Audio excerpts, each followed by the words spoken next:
श्याम सुंदर श्री यमुने महारानी की क्या नाम है आपका? पंडित महीन ये चतुर्वेदी। कौन सा मंदिर है और कहाँ पर स्थापित है? ये यमुना जी के किनारे बृहदवन में विशनगंज में स्थित है। ये गोकुल क्षेत्र है, यमुना जी के उस पार मथुरा है और यहीं से भैया गोकुल की सीमा पर आरंभ हो जाती है। और ये गोकुल गांव से लगा हुआ वन है जिसे बोलते हैं बृहदवन। भगवान कृष्ण के अवतार से पहले यहाँ दुर्वासा ऋषि जी ने तपस्या की और श्री यमुना महारानी ने भी यहीं तपस्या की। भगवान कृष्ण यमुना जी की तपस्या से प्रसन्न होकर जब यहाँ पधारे तो दुर्वासा ऋषि महाराज से गुरुदीक्षा ली और यमुना जी से विवाह किया।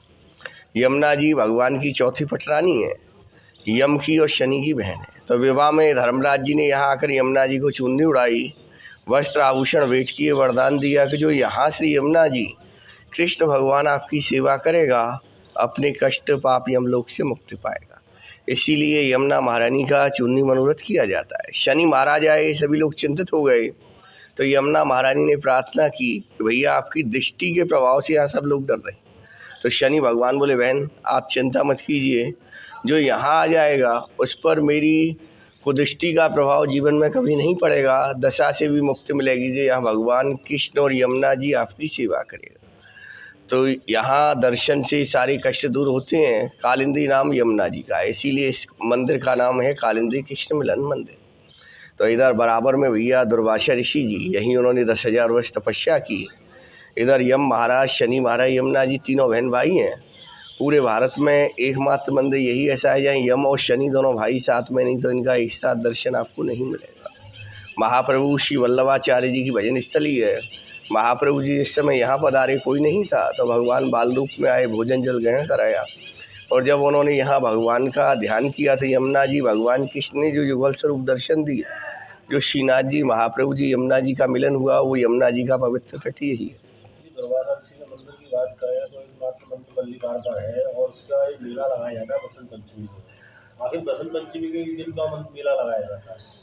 बड़ी सुंदर भागवत जी में कथा आती है कि भगवान कृष्ण पहले रहती थी इधर गोकुल में और जब कंस राक्षस भेज देता था तो नंद बाबा ने यहाँ से 50 किलोमीटर दूर जाकर नंदगांव बना दिया। तो जब गोपियाँ यमुना जी के उस पार पहुँच गईं तो गोपियों की इच्छा दुर्वासा ऋषि जी के दर्शन की हुई। तो गोपियों ने भगवान से प्रार्थना की कि भगवान हम आपके गुरुदेव दुर्वासा ऋषि जी का दर्शन करना चाहती हैं, लेकिन यमुना महारानी में जल अधिक है तो हम उनका दर्शन कैसे कर सकती हैं।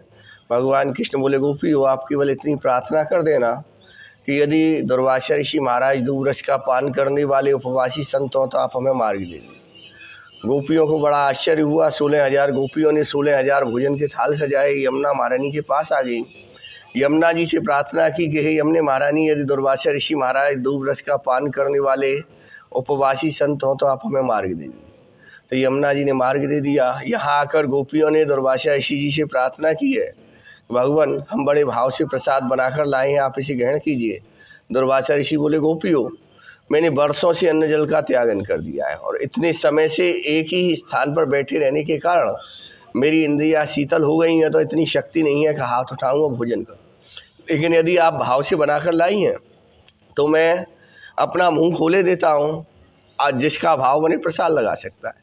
तो गोपियाँ अपनी अपनी बारी से प्रसाद लगाती गईं और दुर्वासा ऋषि जी ग्रहण करते गए और जब पूरे थाल 16,000 खाली हो गए तो गोपियों के मन में चिंता हुई, सखी हम तो ये सोच रहे थे कि महाराज को भोजन दिखाएंगे और घर को भोजन कराएंगे, यहाँ तो सारा भोजन समाप्त हो गया। तो दूसरी गोपी बोली गोपी अब यहाँ से जाओगी जब तो भोजन बनाओगी, अभी तक तो महाराज उपवासी थे और अब तो महाराज ने भोजन कर लिया, तो अब यमुना जी मार्ग नहीं देंगी। तो तीसरी सखी बोली गोपी वहाँ हमारे और आपके गुरु भगवान कृष्ण थे और यहाँ उनके भी गुरु बैठे हैं दुर्वासा ऋषि, तो इन्हीं से उपाय पूछ लेती हैं।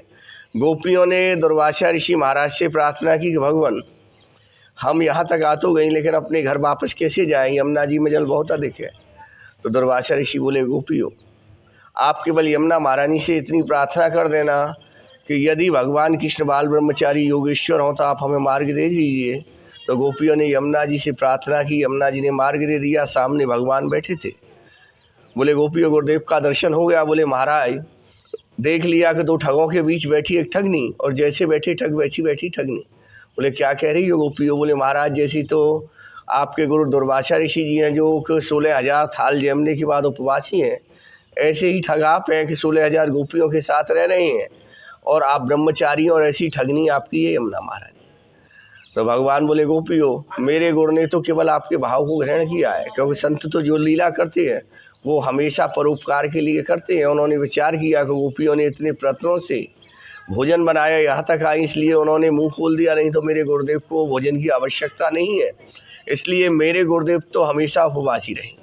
बोले महाराज आप ब्रह्मचारी कैसे? बोले गोपियों, आपने वर्षों तपस्या की, उसके फलस्वरूप मैंने आपको वरदान दिया। तो आपका जब भाव बनता है तो रात्रि में आपको दर्शन देने के लिए चला आता हूँ। लोग कहते हैं कि माखन चूर आ गया, आपका भाव बनता है कि मार्ग में दर्शन हो जाए, तो आ जाता हूँ कि गोपियों थोड़ा थोड़ा रथ का दान दे जाओ, और आपका भाव बनता है तो रासमंडल में नृत्य करने लगता हूँ। मेरा न तो मुझे मांगने की आवश्यकता, न चोरी की आवश्यकता, न नाचने की आवश्यकता। तो गुरु दुर्वासा ऋषि महाराज को इसीलिए सदा उपवासी और भगवान कृष्ण को योगेश्वर कहा गया है। और वसंत पंचमी के दिन गोपियों ने आकर दुर्वासा ऋषि जी का यहाँ प्रसाद लगाया, इसीलिए दुर्वासा ऋषि जी के प्रसाद लगाने का, दर्शन का वसंत पंचमी के दिन मथुरा में, ब्रज में विशेष महत्व रहता है। बोले दुर्वासा ऋषि महाराज की जय।